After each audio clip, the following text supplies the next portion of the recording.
we're approaching a point where many groups who are really right at the edge of kind of exploding, and it's happening all over the world in places, but you don't see it, a lot of it in the United States if you're not plugged into those kind of special places where they're talking about it. And so it's rising to a crescendo. It's getting squeezed more and more. And that kind of brings us then to our topic of today. And the topic is, are we running out of time? But the kind of the bottom line and our question today is, what's driving this sense of urgency? Why is this kind of focusing down? You know, what is coming this way?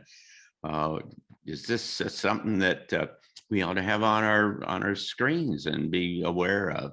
As a geologist, John, I'm going to go out a little bit on a limb here. We know that climate change is happening. It always is. We've been told that there are components being put into the atmosphere to slow the climate change, to reflect the sun. But the net effect of anything in the atmosphere is to keep the heat in the earth. We all know that a cloudy day, the earth is going to be warmer, or a cloudy night than a cool night.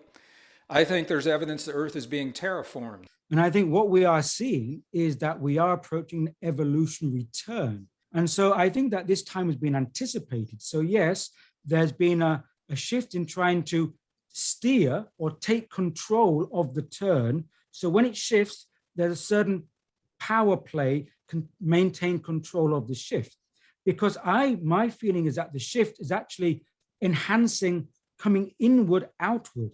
Therefore, really the power of the shift is in the people because it's coming through our consciousness and biological bodies. And therefore, I think it's no accident that we're seeing a huge acceleration of a technologized environment, maybe trying to control or maybe even block or cut off the human being's natural connection to its sense of self or to a connection to source, to therefore control the given environment.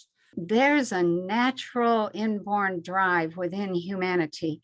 If you look at even just the last 1,000 years, to step up into greater power, better technology, better living, more powerful consciousness, etc. And so I'm on the evolutionary side. Primarily, the thing that is inbound, I think might be something that Greg alluded to. Who terraforms anything? That has crossed my mind. And I've thought, no. And then it comes back later. And then I think we have this capability for weather wars. That's the capability to terraform a planet. If I had to sum it up, I think it's too late for us to go back to being what we were. I think it's too late for us to pretend that the old technologies were enough, because as we evolve into the future, what I see is we become more and more of a oneness with what's out there, with the wind, the rain, the planet, the energies, because it's all energies. I'd like to bring you back to the underlying kind of question, and that is, what is driving the urgency? Is there a deadline on all of this? Is there some kind of astronomical or other kind of thing that is kind of in the works? Is there an end to the game as we understand it right now, but that's everybody's kind of pushing for? There's some growing thing, and it's broad-based across all of these different areas. Well, for me, I mean, how can we know? How can we pinpoint it exactly? I think we should look at the evidence or the signs, and the signs is that there's some people wanting to really, really type of like put a Faraday cage around the earth, and it's not for our benefit. So what's incoming? If we can see the secondary signs, there's indicating that something is going to occur for them to put this in place. And there's been so much activity in space, in orbit, in low Earth orbit. It's almost as if they're sealing off the planet. And my sense is that there's something incoming, which is cosmological, but I don't know what it is, and I can't say what it is. But looking at what's happening, my sense is that something's coming which can trigger humanity. And there's some elements or aspects or entities on this planet that do not want humanity to be triggered, because as Penny said, we're coming into our source, we're coming into real being, and that is, really scaring some factions, and they want to kind of cut that off. As a scientist, I can look at factors that we can measure.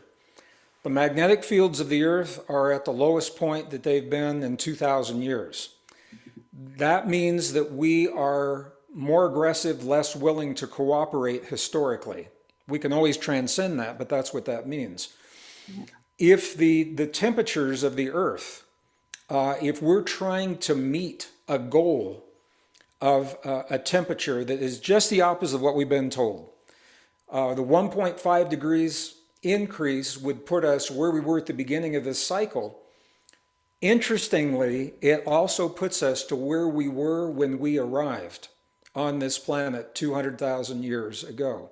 Anatomically, modern humans emerged 200,000 years ago through a mysterious process that is not attributed to evolution. Now, this is what the science is showing.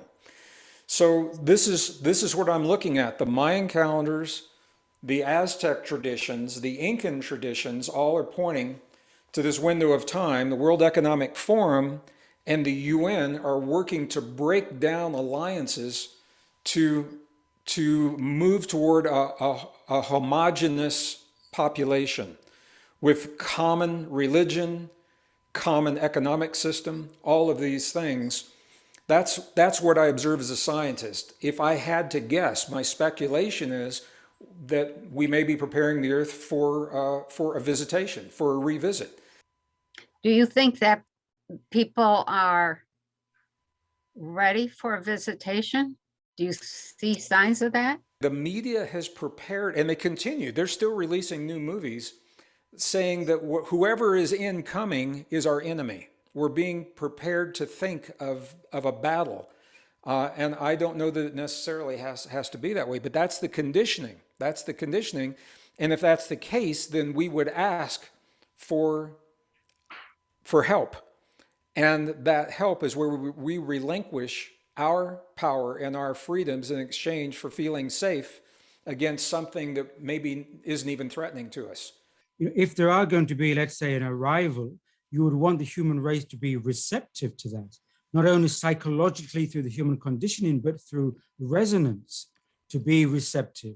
Now, we know that through this is hypothetical, but what if we say that the current biological biopower pandemic using the inoculations is somehow dumbing down humanity's resonance to make us less receptive to what is coming? Who's driving this whole thing? We come right back around to your question. Sure. Media is certainly playing a role there, but have we been betrayed? I think, Penny, the media, I think we all know, the media are pawns. Most of them have no idea of the stories they're reporting on. They don't even have an understanding of basic biology as they attempt to report on vaccines. I mean, there's so many levels that we can look at this, and I'm not suggesting that each level is conscious of the other levels. I believe this comes down to a fundamental battle between good and evil, light and dark. Human and technology is an expression of that battle. Then somebody knows that they're coming, and somebody has some sense of when they're coming and so on. I mean, that's the point we're trying to kind of unpack here today, is what is kind of driving this, and what's, put all this stuff into this funnel that's just amping the whole energy associated with it. And it's like they're running out of time. Because in blockchain technology, money cannot be weaponized to hurt people and to steal from them the fruits of their labor. And that has been the foundation of the Western economic banking system since its inception. If you know that this kind of implosion time is coming with X billion people on the planet, and there could be complete chaos, rather than go down with the chaos, you'd want to manage it, wouldn't you? So how can you rearrange practical matters across the earth to try to better steer and manage what's coming? So I think I think there's certain physical actors trying to take advantage of what's coming, but they're not driving it. I think what's driving is way, way beyond humanity. Well, I certainly agree with you that there's a clear kind of imperative to try to manage this at one level. But there's also some interesting indications that suggest that this is being orchestrated in some kind of from a centralized kind of source. There's something going to happen in the next handful of years that are clearly is going to be really quite significant, and we all know that. We've all been kind of planning for and trying to be a part of this process, this transition process, and the evolution of a new world. Well, I would say that in the next 2 weeks, we're going to see more news and evidence of supply chain disruption. And I think in the next 2 weeks, we are going to see this battle for sovereignty of our bodies, certainly. And I think the economic chaos, the blockchain technology is moving so quickly that the economic chaos is going to be very apparent. Well, I was going to say the supply chain thing that Kingsley brought up. I think we're going to see some awakening of some of the media, a lot more whistleblower kind of stuff happening, and some media actually being either, well, let's just say not appreciated. And I agree with a number of you that the supply chain kind of failures are only going to get worse. And you're seeing similar kind of things in agriculture with food and so on, which would suggest that stocking up might be a good idea. And so that's something that you can think about for the next 2 weeks until we all get together again here on Quartet.